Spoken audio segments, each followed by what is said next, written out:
Lorsque Jésus se met à parler de sa mort à travers l'image du grain de blé, si le grain de blé tombé en terre ne meurt pas, il reste seul, mais s'il meurt, il porte beaucoup de fruits. Tout d'un coup, Jésus se met à se troubler. Maintenant, mon âme est bouleversée, mon âme est troublée, et puis il s'adresse au Père. Mais que dirais-je? Père, sauve-moi de cette heure.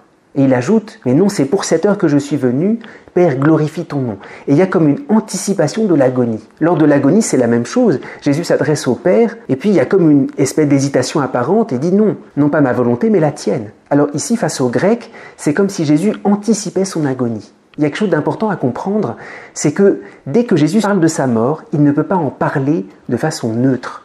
Quand Jésus nous enseigne, il est totalement engagé dans son enseignement. C'est pour ça que quand il parle de sa mort, il entre lui-même dans sa mort. Jésus ne peut pas parler de sa mort sans entrer dedans. C'est pour ça qu'il rentre en agonie.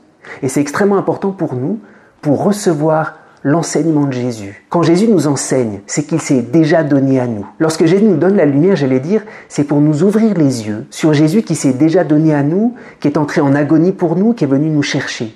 Jésus ne nous donne pas un enseignement sans s'être totalement donné à nous. Jésus ne nous parle pas de ce qu'il ne nous a pas encore donné. Et quand on reçoit l'enseignement de Jésus, c'est pour nous ouvrir les yeux sur l'action miséricordieuse de Dieu, sur son attraction, sur son don pour nous, sur le fait qu'il est entré en agonie pour nous. Recevoir l'enseignement de Jésus, c'est ouvrir les yeux sur son action miséricordieuse qui est déjà à l'œuvre dans notre vie.